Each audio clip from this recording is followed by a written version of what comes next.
નમસ્કાર મિત્રો, 5મી સપ્ટેમ્બર આજે આપણે શિક્ષક દિવસ ઉજવી રહ્યા છીએ। મિત્રો, જીવનમાં પ્રથમ વખત શાળાએ જઈએ ત્યારે અક્ષર જ્ઞાન આપનાર ગુરુ આપણા બીજા માતા પિતા બની જાય છે। તેઓ માત્ર અક્ષર જ્ઞાન જ નથી આપતા, માત્ર પુસ્તકનું જ્ઞાન જ નથી આપતા, આપણને જીવન જીવવાની કળા શીખવે છે, આપણી અંદર પડેલી શક્તિઓને બહાર લાવે છે, આપણા જીવનને આગળ ધપાવે છે। મિત્રો, ડોક્ટર સર્વપલ્લી રાધાકૃષ્ણન, જેમની યાદમાં 5મી સપ્ટેમ્બર શિક્ષક દિવસ તરીકે આપણે ઉજવી રહ્યા છીએ, તેઓ એક ઉત્તમ શિક્ષક હતા અને એવો માનતા હતા કે શિક્ષણ એ જીવનને અર્થપૂર્ણ બનાવવાનો એક માર્ગ છે। તો મિત્રો, ઘણીવાર સફળતા મળ્યા પછી આપણે શિક્ષકોને ભૂલી જતા હોઈએ છીએ, પરંતુ યાદ રાખો મિત્રો કે મૂળ મજબૂત હોય તો જ વૃક્ષ ફૂલી ફાલી શકે છે।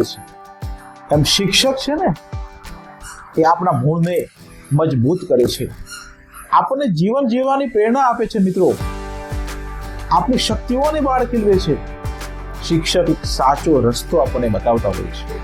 મને યાદ છે, એકવાર એક વિદ્યાર્થી નિષ્ફળ ગયો હતો, ત્યારે એ શિક્ષક પાસે આવ્યો, બિલકુલ નિરાશ, હતાશ, અને ત્યારે શિક્ષકે એને કહ્યું હતું કે બેટા, નિષ્ફળતા એ સફળતા સુધી પહોંચવાનો પહેલો માર્ગ છે, પહેલું પગથિયું છે।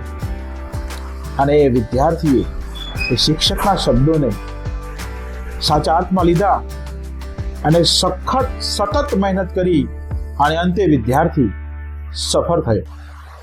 તો મિત્રો, શિક્ષકના શબ્દો એને સાચા અર્થમાં લીધા, એને મહેનત કરી અને સાચા અર્થમાં એ વિદ્યાર્થી આખરે સફળ થયો। તો મિત્રો, આજે એટલું જ કહેવું છે કે આવો આપણા જીવન ઘડતરમાં, આપણા જીવન કૌશલ્યને વિકસાવવામાં, આપણને આગળ એક નવી રાહ, એક નવી દિશા બતાવવામાં જે શિક્ષકોએ આપણને ખૂબ જ પ્રેરણા આપી છે, એવા શિક્ષકોનો આપણે સાચા દિલથી આભાર માનીએ। નમસ્કાર, જય હિન્દ, જય ભારત।